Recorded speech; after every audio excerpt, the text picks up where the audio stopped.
Salve nossos internautas, nossos amigos do centro, nossos amigos que estão nos assistindo neste momento, e vamos continuar o nosso estudo sobre Humberto de Campos de forma virtual, neste recesso. E o meu texto sobre hoje fala sobre o remédio à preguiça, que vai ter um final surpreendente, muito interessante. Vamos começar. Assim que Januário Pedroso encontrou a brecha desejada, empenhou relações prestigiosas, multiplicou empenhos, mobilizou a parentela e enfileirou-se no serviço público, desfrutando um título respeitável. Na grande transformação ministerial que lhe oferecera a oportunidade, coube-lhe atribuições de ordem técnica interessante à vasta região do país, onde lhe competia orientar o trabalho de pecuários e lavradores. Entretanto, ao ver-se revestido de autoridade e lendo seu nome na tabela de pagamento do jornal oficioso, voltou à inércia de outros tempos, de que saíra tão só por conjugar o verbo pedir. Não era mau companheiro Pedroso, mas em matéria de serviço era de uma negação absoluta. Assinava o livro de ponto regularmente. Sentava-se à mesa do trabalho, rodeado de documentos e fichários volumosos. Todavia, se o superior hierárquico tardava em aparecer, ele se erguia vagaroso, mãos nos bolsos, e procurava o primeiro colega em disponibilidade para conversações ociosas. Visitava as diversas sessões de serviço, criticava os que trabalhassem, distribuía anedotas insulsas, e quando o chefe se instalava no gabinete, retomava o lugar de mãos ocupadas e cérebro vazio. Januário poderá informar-se o que há com o processo de construção do parque avícola, indagava o diretor preocupado. Aqueles papéis que me entregou no mês passado para guardar, respondia o funcionário pausadamente, em longa frase, complicando o assunto em vez de explicá-lo. Sim, sim, mas não lhe dei para arquivar, e sim para informar. Pedroso fungava ruidosamente, movimentava a mão pesada no monte de documentos, espraiava o olhar preguiçoso e, muito depois, no segundo expediente, aproximava-se do chefe e esclarecia. Eis aqui o processo, no entanto, precisa ser selado. O diretor fixava-o entre a piedade e a impaciência e dizia: Pedroso, não ignoro a falta dos selos e creio que, ao lhe confiar o trabalho, referia-me à providência. Sim, senhor. Com essas duas palavras, voltava à mesa e a papelada continuava a esperar solução. No dia imediato, encontrando-se ambos a sós, o diretor tomava a palavra com benevolência. Você, Januário, necessita despertar na profissão escolhida. É moço, inteligente, culto, contudo, faltam-lhe iniciativa e diligência. Não se comove, porventura, ante a perspectiva de serviços que nos requisitam esforços?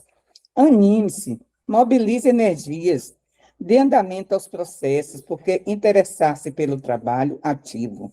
Deve compreender que não estamos aqui para cruzar os braços ou deixar que as circunstâncias nos governem. O rapaz baixava a cabeça e respondia: sim, senhor. Ante o silêncio e a humildade postiça, rematava o diretor generosamente. Pois bem, vamos então pensar e trabalhar. Diga-me a relação dos núcleos pecuários do norte. Daí a pouco, Pedroso vinha dizer que a relação estava incompleta. Quando ouvia advertência diretas do superior e funcionários, mostrava-se tímido, no íntimo, porém, andava cheio de considerações tendentes à rebeldia, que era o serviço público em seu modo de ver, senão o lugar de menor esforço. Achava-se garantido pelo decreto de nomeação. Não poderia ser alijado sem rumoroso processo administrativo. E recebia, por isso, as advertências da chefia sem maior preocupação, concitado energicamente ao dever, curvava-se cuidadoso e prosseguia nos velhos hábitos. Compreendendo a dificuldade, o superior resolveu observar-lhe as possibilidades de outro modo a envolver-se à zona do norte, conferindo-lhe honrosa responsabilidade no fomento da produção agrícola e pecuária. Pedroso demorou-se mais de um ano sem dar notícias de suas atividades. Impressionado, o chefe chamou-o à sede dos trabalhos. Então, Januário, diga-nos alguma coisa. Que fez neste ano de tarefas novas?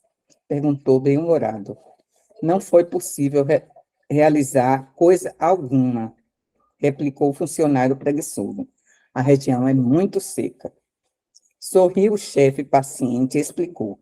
Mudará então da zona, designá-lo-ei para o serviço no sul. E assim foi. Decorrido, porém, um ano, voltou subordinado, informando que o sul não lhe oferecera elementos adequados. O chefe, tolerante, exclamou, antecipando a justificativa. Compreendo. Se você encontrou tanta seca no norte, certo foi surpreendido com água excessiva no sul. Todavia, poderei mudar sua meta. Irá agora para oeste. E o funcionário obedeceu, mas, decorrido 8 meses, regressou declarando que o oeste não passava de florestas selvagens. Nova designação para leste, no entanto, após 2 anos em que Pedroso apenas remetia notificações telegráficas de ponto para efeito do pagamento mensal, voltava à sede alegando que nada pudera fazer devido às derrubadas extensas e ao espírito ruralista da região, refratário aos métodos modernos da agricultura e criação animal. O superior olhou consternado e assentou com resignação. Vá ficando por aqui mesmo. Não queria o subordinado outra coisa, e a velha vidinha continuou entre processos por despachar e obrigações por atender. Concluiu o diretor que Pedroso era impermeável e conselhos e esclarecimentos, e conformado passou a considerá-lo um mal irremediável na repartição confiada à sua guarda. O tempo correu e Januário sempre se manteve no mesmo lugar. Se lhe perguntassem quanto à preferência da vida, talvez respondesse que, acima de modo, apreciava comer e dormir. A morte do corpo foi encontrada nessa atitude de inércia, incompreensível. Atirada, então, a verdadeiros torvelinhos de necessidades espirituais, em vão buscava esclarecimento nas rodas de serviço, nas quais permaneciam velhos companheiros. A maneira de idiota que acordara subitamente, ignorando o verdadeiro caminho para a compreensão de si próprio, queria explicações e conselhos. Agora, porém, os amigos da terra não lhe percebiam a presença e estavam muito ocupados para recordá-lo, com intercessões espontâneas. Debalde chamou, suplicou, insistiu, e não poucos anos gastou na ansiedade penosa. Somente muito mais tarde, colhido na desesperação por entidades caridosas, foi conduzido à presença de antigo orientador espiritual, em condições de prestar-lhe ajuda eficiente, enfrentando o generoso trabalhador da espiritualidade, queixou-se ruidosamente, exteriorizando as mágoas íntimas. Não necessita expor tão minuciosamente explicações, exclamou o sábio mentor. Não é você, Januário Pedroso, antigo servidor de tarefas rurais no planeta? Pois que conhece-me aqui, indagou boquiaberto. Esperava-o há muito tempo, tornou o benfeitor. E pode crer que demorou no caminho porque desejava ainda escorraçar-se nos amigos encarnados, mesmo depois da transição da morte. Enumerou Januário as dificuldades em ponto copioso, sentia-se desventurado, sem a dedicação de ninguém, implorou ansioso a renovação da experiência terrestre, queria trabalhar, entendia agora o valor do espírito do serviço. O instrutor, porém, depois de ouvi-lo, tolerante, esclareceu serenamente. De suas anotações em meu poder, não consta motivo para tantas lágrimas, e sim apontamentos convidando a reflexões muito sérias de sua parte. A permanência no mundo não lhe foi senão longa série de repousos, cestas, licenças, férias, abonos, poltronas e leitos, instrui a história de suas últimas encarnações. Assombrado, o ex-funcionário objetou, mas eu trabalhava no serviço público. Tal circunstância lhe agrava a situação. Se houvesse lesado alguém na esfera particular, a intercessão e a tolerância facilitariam a solução de seus problemas. Todavia, você é obrigado a prestar contas à coletividade, destacando-se uma classe inteira sobre a qual sua vida pesou como parasita indesejável. Não poderei, entretanto, voltar à Terra para retificar meu erro? Será crível que se me fecham as portas da renovação? Sim, suas lágrimas de arrependimento tão dolorosas e sinceras não ficará sem recursos. Ah, graças a Deus, falou o mísero. Regressarei ao mundo, voltarei à minha repartição, compreenderei agora os meus companheiros? Isso é que não, explicou o mentor com serenidade. Na Terra, assim ainda é contra a preguiça, diligência. Agora, porém, não estamos na esfera do globo. Você está enfermo, precisa remédio. A senha há de ser diferente. Como? Indagou o infeliz, aterrado. O orientador magnânimo dirigiu-lhe significativo olhar e perguntou: que indicava você na qualidade de servidor do campo, quanto fogo invadia a pastagem? Pedroso, embora intrigado, respondeu: aconselhava o contrafogo.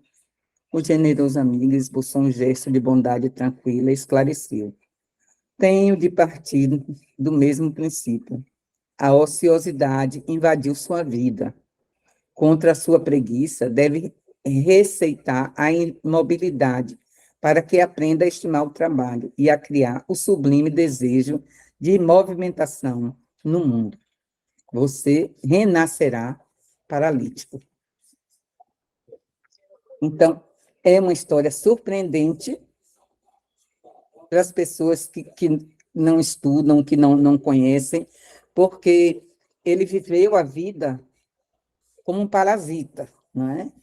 E queria voltar, achando que ia voltar e fazer tudo diferente. Mas, graças à inércia, graças à falta de atitude dele durante a vida, no serviço público, que, aliás, é muito comum. Nós temos muitos januários, apesar de ter melhorado um pouco o serviço público, mas ainda tem muitos januários dentro do serviço público, né? Muita cabide de emprego ainda e muitos januários oportunistas para apenas receber o seu salário, né? Então, e apesar de tanto tempo, a gente ainda vê isso acontecer. E Januário foi socorrido após a morte, não é?